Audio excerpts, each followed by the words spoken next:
Welcome to the first Intro to Geometry lecture. The topics that we will explore in this lecture include an overview of geometry, conic sections, and conics. Okay, so we will begin this series with an overview of the subject, which we will explore how it began and look at the major developments as it evolved to its modern form.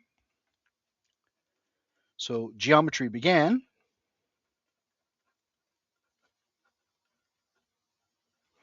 as the study of shapes.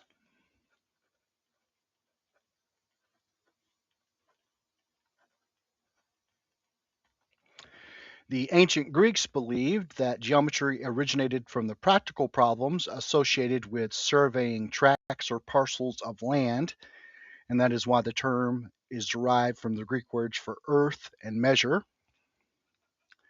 The first system of geometry was Euclidean geometry,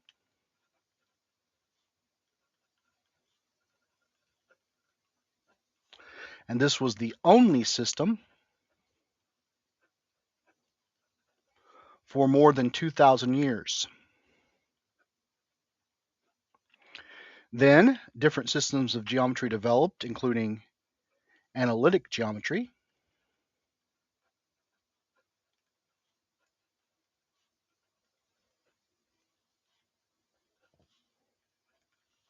projective geometry,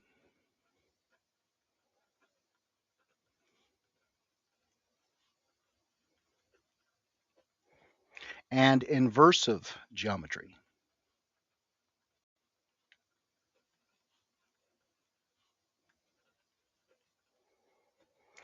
And because of these developments, geometry evolved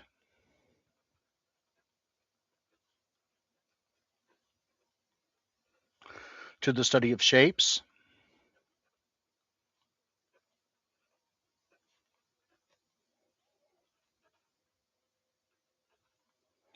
and transformations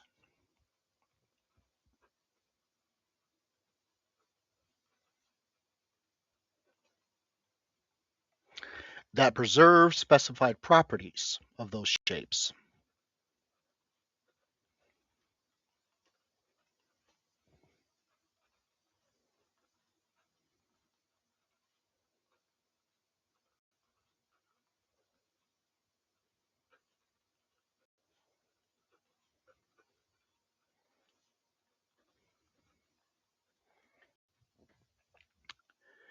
Now, since this major milestone, developments include spherical geometry,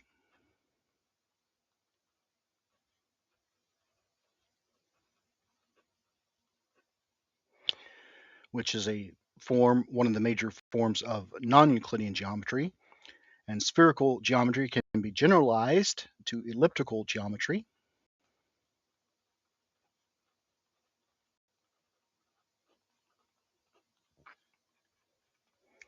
Hyperbolic geometry,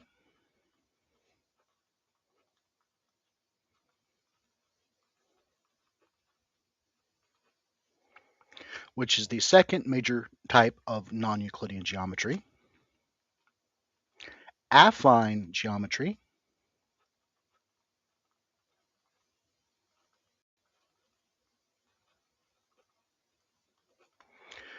which is a weaker form of Euclidean geometry, weaker in the sense of requiring fewer conditions. And so it is a abstraction and generalization of Euclidean geometry. And moving in the opposite direction, we have Hilbert geometry,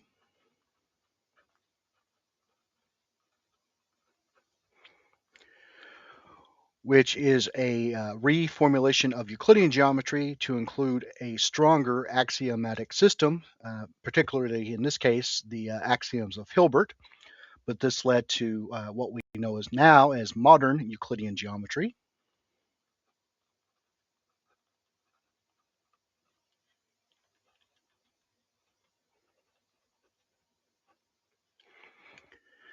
Modern Euclidean geometry builds upon the original Euclidean system and incorporates the system of analytic geometry together with a stronger or more rigorous axiomatic structure.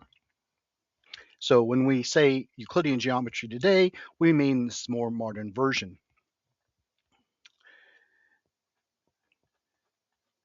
And so in modern mathematics,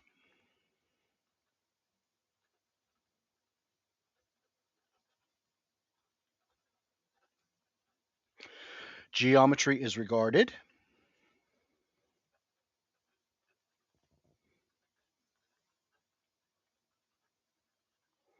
as a space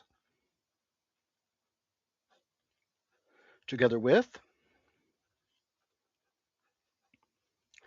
transformations, a group of transformations,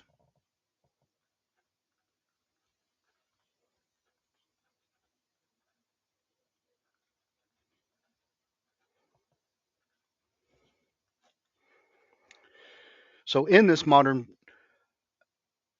form of geometry, properties of figures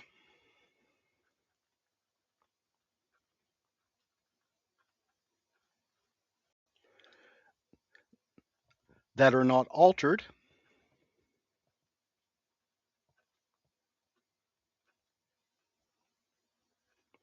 by any of the transformations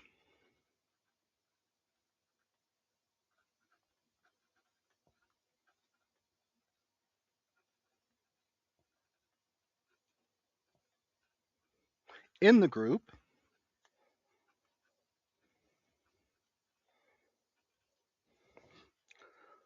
are their geometrical properties.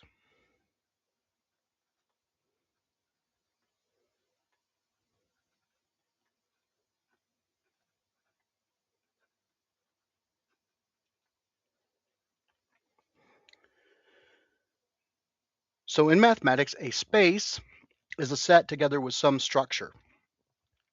And here that structure is a topology, which gives the space a notion of shape and in some cases orientation. A particularly useful class of topological spaces is the class of metric spaces, which gives the space a notion of distance. Euclidean space, spherical space, and hyperbolic space are all examples of metric spaces. Now, a group is also a set with a structure, but in this case, it's an algebraic structure. A group is a very fundamental algebraic structure. So as we progress through this course, we will explore elements of set theory, group theory, and topology. So let's look at an example.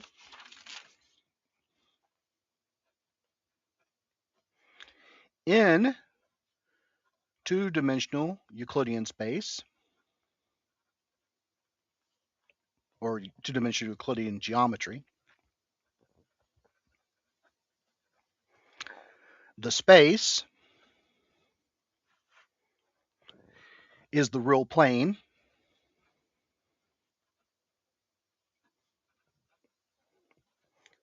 which we denote R2, and the group of transformations is the group of all length-preserving transformations.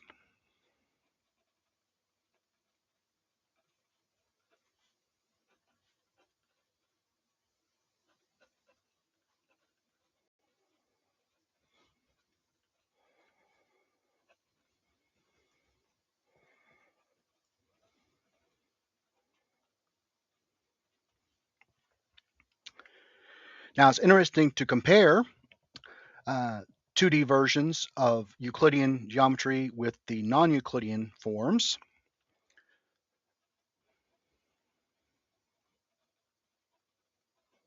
In particular, we're going to look at the spaces. Now, in a two-dimensional geometry, the space is some type of surface. And as we already noted, in Euclidean geometry, That surface is a flat surface,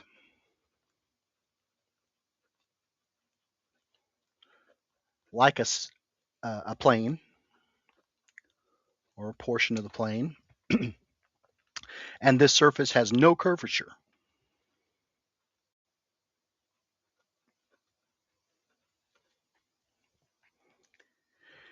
In spherical geometry,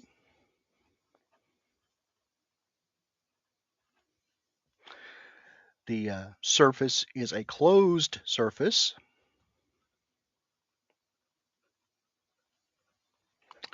like a sphere,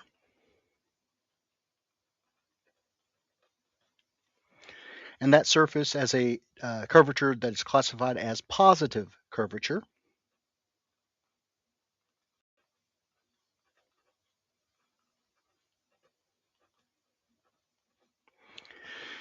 If you take a plane tangent to any point to the surface of the sphere, the surface of that sphere moves in one direction and does not cross the boundary of the plane. And in hyperbolic geometry,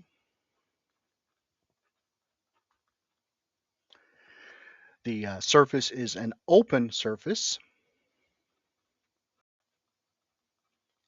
like a saddle. So here we're using the hyperboloid model of hyperbolic geometry rather than the Poincaré disk. And this surface has a curvature that is classified as negative curvature.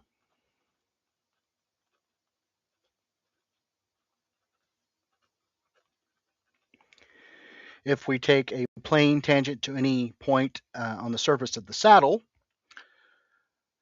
part of that surface will curve in the direction away from the plane, while other parts of the surface will curve in the opposite direction and will cross the boundary of the plane. So we will conclude our overview of geometry by noting that geometry is one of the four major branches of modern mathematics.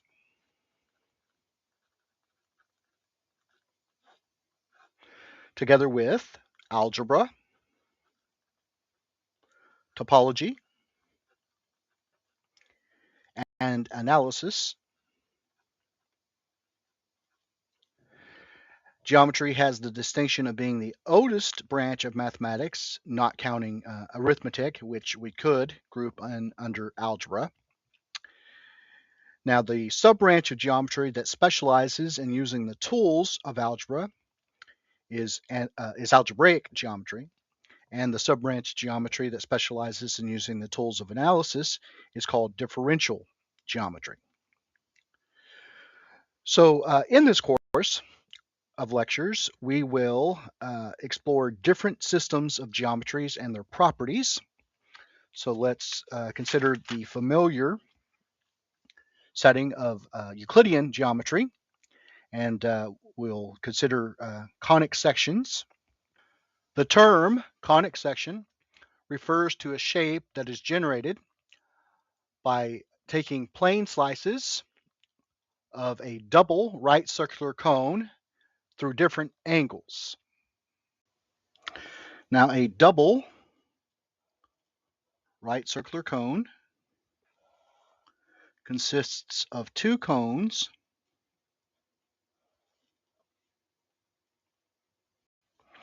that have a common vertex and a common axis of rotation. It is called a right circular cone because if we intersect one of the cones at a right angle to its axis of rotation, then we get a circle.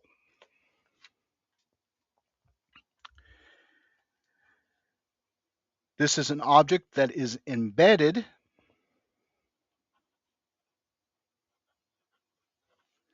in three-dimensional Euclidean space,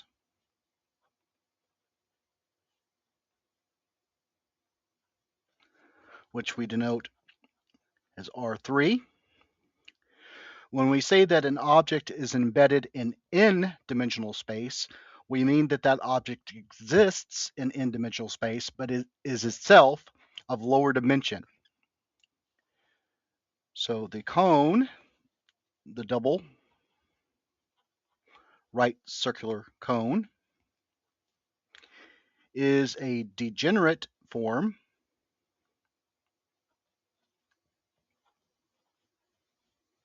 of a quadric surface. The term surface refers to a two-dimensional object. A plane is a flat surface. A sphere is a curved surface. The term degenerate refers to the fact that this object possesses a vertex. Notice that anywhere except at the vertex, the double right circular cone is a curved surface, that is, an object of dimension 2, except at the vertex, which is a single point, and a point is a zero-dimensional object. Now, if we intersect the double right circular cone anywhere except at the vertex, then we're going to get one of three shapes: an ellipse,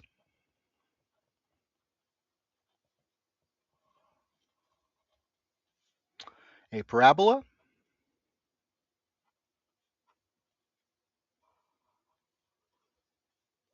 or a hyperbola.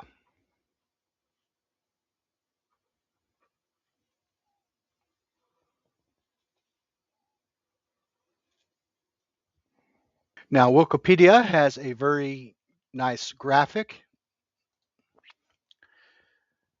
Again, the three major types or classes of conic sections are ellipses, parabolas, and hyperbolas. The circle is a special case or a special type of ellipse. Notice that for both an ellipse and the parabola, that the plane slices through only one of the two cones, and that for a hyperbola, the plane slices through both cones. Note also that the plane does not pass through the vertex in any of these cases. When the plane passes through a vertex, we get a degenerate form of one of the three major classes of conic sections. So for an ellipse, as we approach the vertex, the ellipse becomes a single point. For a parabola, as we approach the vertex, the parabola becomes a single line. And for a hyperbola, as we approach the vertex, the hyperbola becomes two intersecting lines. And so an ellipse is said to contract to a single point. A parabola is said to collapse to a single line. And a hyperbola is said to straighten to two intersecting lines.